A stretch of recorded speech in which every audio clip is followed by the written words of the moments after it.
everyone, and welcome to my channel. Today, I'm going to just give you a vision or view about the enterprise security case management. It's going to be about incidents if you're a product manager, if you're just into the incident management and response plan. That will be just give you a view of what are the components or that are playing an important role in this. I would say game. So bear with me, please. So the external factors like MITRE, databases, there are some databases that the incidents or 0-day malicious programs or applications or viruses, or malware, whatever you name it, they're published somewhere. Like Fortinet does that, Palo Alto Sticks. There is a protocol, that standardized protocol that is called Sticks and Taxi to identify and to just contaminate like an incident. And then after you just make sure you connect with those to MITRE or any kind of MISP or any kind of database that is vendor based or open platform, you would make sure that you got enough knowledge about what the incident is. So in order to make sure you are taking a right action towards containing and even remediating that incident. So eradicate, that means you're gonna just clear all the traces of that incident, whenever and wherever is possible. And then it's gonna be the recovery phase when you have to make sure that if the system that was infected and it was, let's say, infected with a virus, either in memory or on storage, you have to make sure that device is completely cleaned up or sanitized before it just return to the production, right? You have to make sure either it could be non-production as well or pre-prod or dev environment, low-end environments as well.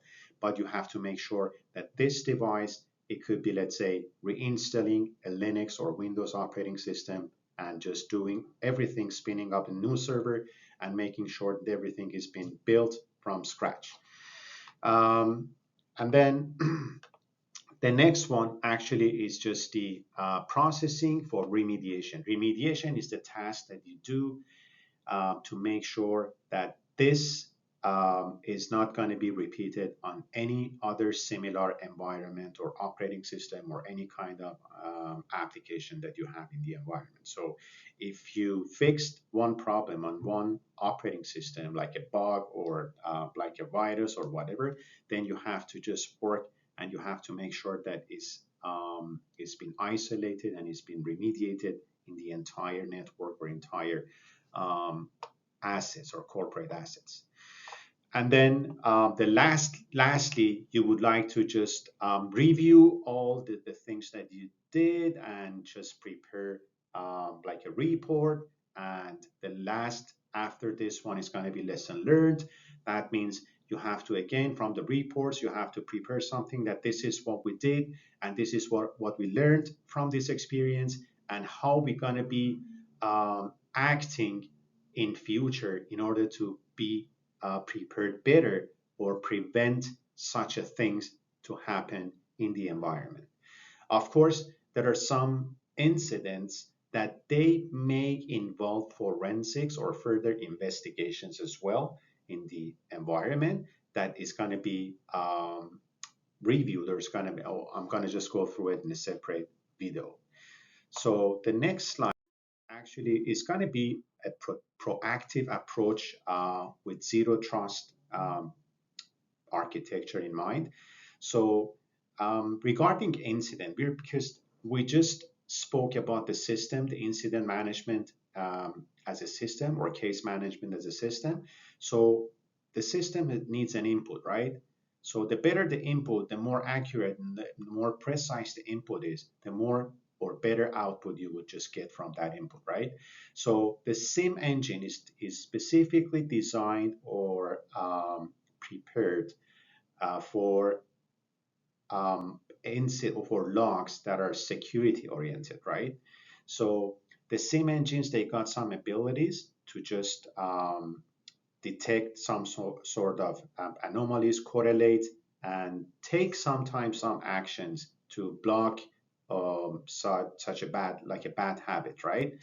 And then there are SOAR engines as well. They're just there for the mostly for the automation and remediation, or making sure that you got just like automated tasks and detection for a better approach to detecting, or more proactive approach by connecting to those, I mean, MITRE or any kind of external vendor-based engines, to make sure that you have a good protection against the incidents, or better or more proactive protection against the incident. So you collect the cybersecurity logs through the SIEM engines.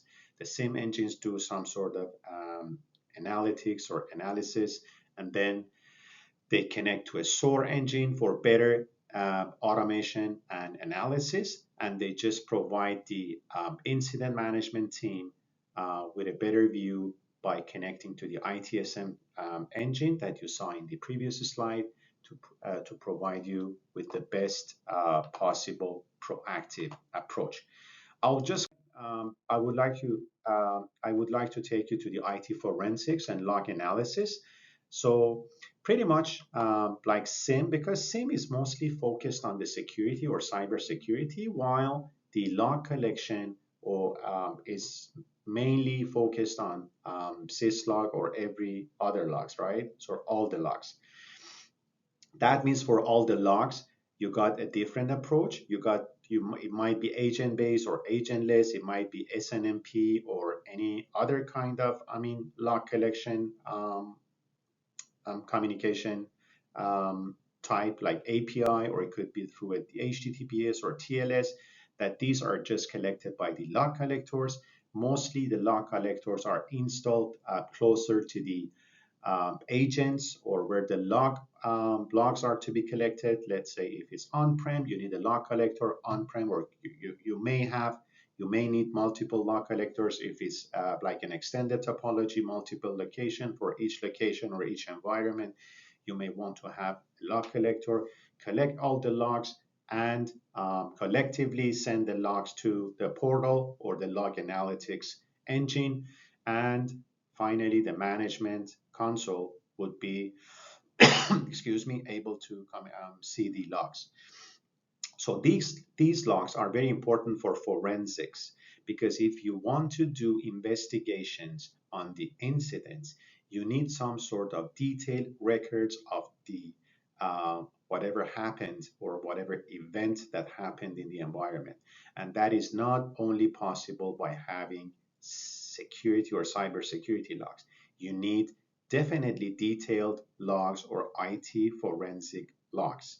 And that is something that needs a different topology, because the amount of logs are different, the storage is different, and the architecture should be definitely different.